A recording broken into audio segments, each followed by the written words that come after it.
दोस्तों, महाराष्ट्र में आए दिन कई मामलों को लेकर मुद्दा जो है वो गर्म रहता है, चर्चा जो है वो शुरू रहती है। अभी फिलहाल जो मुद्दा है फिर से गर्मा गया है वो है बदलापुर को लेकर। बदलापुर की जब घटना हुई थी दोस्तों, तभी हमने मीरा भाईंदर में मनसे के जो प्रमुख हैं संदीप राणे, उनसे आकर हमने बातचीत की थी और उनका क्या कहना है, पार्टी का क्या कहना है, वो उनसे जानने की कोशिश की थी। आज ये खबर है कि इस पूरे मामले में जो आरोपी है अक्षय शिंदे, उसका एनकाउंटर हो गया है। पूरे महाराष्ट्र में इस बात को लेकर चर्चा जोरों पर है। ऐसे में मनसे का इस पर क्या टेक है, ये उनसे जानने का प्रयास करेंगे। सर, सबसे पहला सवाल तो मेरा ये है कि अमित ठाकरे जी, जो कि राज ठाकरे जी के बेटे हैं, उनका बयान सामने आया है और उनका साफ सीधे तौर पर कहना है कि जब यह एनकाउंटर हुआ तो किसी तरीके का कोई सवाल मन में नहीं आया कि क्यों हुआ, कैसे हुआ। सिर्फ ये हुआ कि आरोपी जो था उसका एनकाउंटर करके कहीं ना कहीं पीड़िता को न्याय मिला है। क्या कहना है आपका? 100% देखते रहेंगे आप। बदलापुर का जैसा केस हुआ, वो केस भी सामने इसलिए आया कि महाराष्ट्र अनुमान सेना ने इनिशिएटिव लिया था। हमारे कुछ महिलाओं ने जो केस लिया नहीं गया था पुलिस स्टेशन में, फिर वो मनसे के कार्यालय में आके मनसे के पदाधिकारियों से बातचीत करने के बाद, वो आवाज़ उठाने के बाद में उसके ऊपर गुना दाखिल हुआ। जब तक पुलिस ने उसका कोई भी कंप्लेंट लिया नहीं था, तो उस माध्यम से केस हुआ। केस होने के बाद उसके ऊपर उसको सज़ा हुई और कल उसका एनकाउंटर हुआ। तो मैं सबसे पहले पुलिस का मैं धन्यवाद देता हूँ कि, और ये भी अब आगे अपेक्षा रखता हूँ कि ऐसे जो भी आरोपी है जो महाराष्ट्र में या पूरे अपने देश में घूम रहे उनको ऐसे ही एनकाउंटर किया जाए, ताकि आने वाले दिनों में ऐसा कोई हरकत करे नहीं। क्योंकि आज देखते दिन भर दिन आज छोटी छोटी लड़की के ऊपर बलात्कार हो रहे, तो मुझे लगता है इसके ऊपर परफेक्ट का काम हुआ है। और अभी विपक्ष जो कुछ भी बोले उसको, अब उसको मर्डर बोलो या उसको एनकाउंटर बोलो, लेकिन जो सज़ा होनी चाहिए वो हो गई। और जो नागरिकों के जो हमने देखते हुए वहाँ पे सब लोग इकट्ठा हुए थे कि उसको फांसी दो, हमारे ताबे में दो, ऐसा हो रहा था। लेकिन पुलिस के हाथ से बहुत सत्कार्य हुआ, ऐसा मैं समझता हूँ।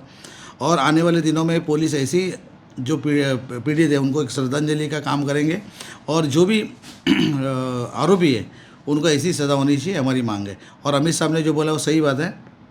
उसका अगर आप उसको पॉजिटिव लो या नेगेटिव लो, आरोपी को सज़ा हुई है, बहुत बड़ी बात है। ये हमारे महाराष्ट्र मन सेना की तरफ से उनको मैं आभार व्यक्त करता हूँ। सर, एक और सवाल ये उठ रहा है जो कि विपक्ष की तरफ से खासकर उठाया जा रहा है कि एनकाउंटर हुआ, आरोपी की कहीं ना कहीं संदेहास्पद जो है मृत्यु हो गई, लेकिन अगर देखा जाए तो क्या कानून का पालन हुआ है, ऐसा विपक्ष का कहना है। उनके इस सवाल पर आपका क्या टेक है? देखो, विपक्ष का काम है विरोधी बात करना, तो मैं उनका समर्थन नहीं करूंगा। लेकिन मैं फिर से आपको एक ही बार कहना चाहता हूँ कि जो भी हुआ है वो तो अच्छा मैसेज गया है पुलिस की तरफ से। क्योंकि एक वजह से पुलिस का नाम खराब हो रहा था कि आप कंप्लेंट नहीं ले रहे हो, आप उसको न्याय नहीं दे रहे हो। और सत्ताधारी का और विपक्ष का दोनों का एक ही बयान था कि उसको हाथ में दो, फांसी दो, ये दो, तो हुआ है। तो उसके बाद हमें विपक्ष को ज़्यादा बवाल करने की कोई ज़रूरत नहीं है। वो जो पीड़ित था उसको न्याय मिला, ऐसा मैं समझता हूँ। और आने वाले दिनों में इसे न्याय देते रहेंगे, पुलिस की तरफ से पूरी अपेक्षा है हमको। जी, तो मनसे से कुछ महिला नेता भी हमारे साथ इस वक्त मौजूद हैं, उनसे भी बातचीत करने का प्रयास करेंगे। कविता जी हैं हमारे साथ। मैम, आपका क्या टेक है एक महिला होने के नाते? क्योंकि अगर इस पूरे मामले पर देखा जाए तो बदलापुर में जिस दिन ये घटना हुई, सबसे ज़्यादा लोग जो है वो ट्रैक पर, रेलवे ट्रैक पर उतर आए थे। उसमें ज़्यादातर महिलाएं थी जिनका रोष, जिनका गुस्सा नज़र आ रहा था। क्या कहना है आपका? वो तो बराबर हुआ था। अभी हमारे अमित साहब ने जो बयान दिया है, मैंने जो पढ़ा तो मुझे भी ऐसा ही लगा कि मुझे मालूम नहीं अच्छा हुआ है, किसने मारा, क्यों मारा, मेरे को कुछ नहीं मालूम, लेकिन जो हुआ वो अच्छा हुआ है। ऐसा ही होना चाहिए, डर बैठना चाहिए। हमारे मनसे की पदाधिकारी है संगीता ताई बदलापुर की, उन्होंने ऐसा ट्रैक लिया, सब लेडीज़ इकट्ठी हो गई, रेलवे बंद की, पूरा बदलापुर में ये फैल गया कि ये जो हुआ है गलत हुआ है। और ये जो कल हुआ है ना, बहुत अच्छा हुआ है। मैं तो बोलती हूँ, हमारे सम्मानीय राज साहब बोलते शरिया नाम का कायदा है वो महाराष्ट्र में आना चाहिए। और भी मैं बोलती शक्ति कायदा दोनों सदन में पास हुआ है महाराष्ट्र के, लेकिन दिल्ली में भी है, तो ये होना चाहिए। फिर ऐसे अत्याचार करने वाले जज के बाद बस खलास नहीं चाहिए। ऐसे लोग, ऐसे बच्चियों के ऊपर बलात्कार करने वाले, ऐसा विनय भंग करने वाले लोगों को ऐसी ही शिक्षा मिलनी चाहिए, ये मेरा कहना है। जी, क्या कहना चाहेंगे मैम आप? सर्वप्रथम जे झालं ते सर्वच चांगलंच झालेलं आहे. आणि असं पण आता मला तरी असं वाटतं का थोडाफार तरी उशीर झाला याच्यासाठी.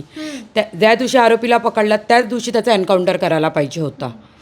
कारण की एका लहान मुलीला काय सहन करावं लागलं हे आमच्यासारख्यांशिवाय अजून कोण नाही सांगू शकत.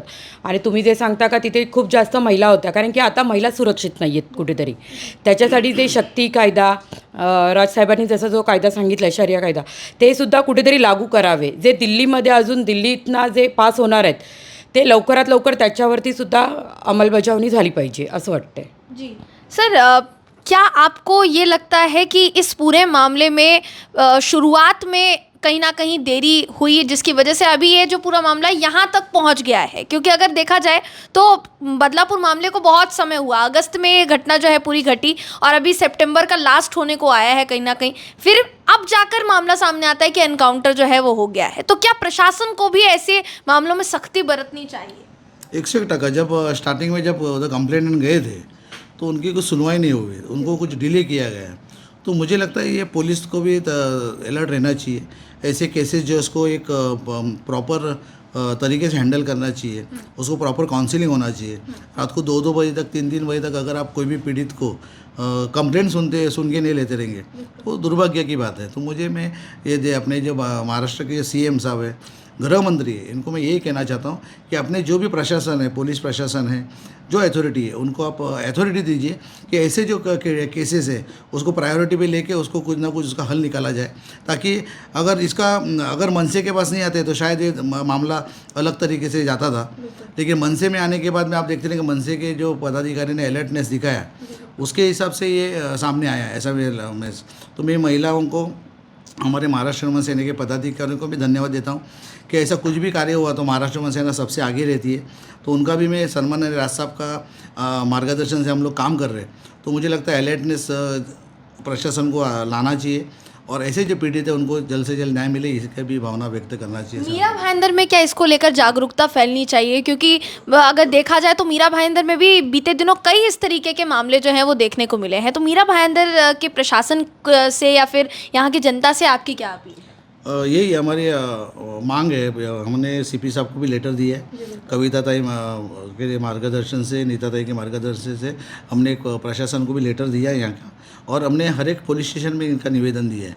तो अभी बहुत ही अच्छा, मतलब फ़िलहाल तो अभी कुछ प्रॉब्लम नहीं है, जल्द से जल्द न्याय मिलना है. क्योंकि इसके बाद में भी 1-2 केसेस हुए थे तो इमीडिएट एक्शन में वो लोग ये करके उसके ऊपर FIR दर्ज करके उसको प्रॉपर चैनल से हैंडल किया जा रहा है. तो हमारा एक महाराष्ट्र नमन सेना का इसके ऊपर मॉनिटरिंग है. तो कुछ भी अगर पीड़ित में जनता आपके तरफ से, आपके चैनल के माध्यम से मैं पीड़ित को यही बताना चाहता हूँ कि अगर आपको पुलिस मदद नहीं करे, कोई मदद नहीं करे तो महाराष्ट्र नमन सेना के कार्यालय में आइए, आपको 101% न्याय मिलेगा.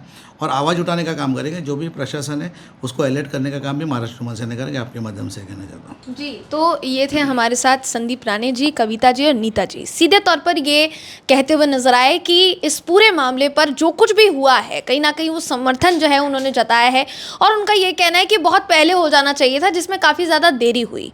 ऐसे कई मामले जो सामने आ रहे हैं, उन मामलों पर क्या एक्शन होना चाहिए, क्या नहीं, कहीं ना कहीं दोस्तों उनके बयानों से आपको समझ में आ गया होगा. इस पूरे मामले पर आपका क्या सोचना है, मनसे की जो प्रतिक्रिया है उस पर आपका क्या सोचना है, आपकी क्या राय है, कमेंट करके हमें ज़रूर बताइएगा. अगली वीडियो में आपसे फिर मुलाकात होगी. वीडियो जर्नलिस्ट प्रथमेश के साथ मैं जयंती झा, MB लाइव.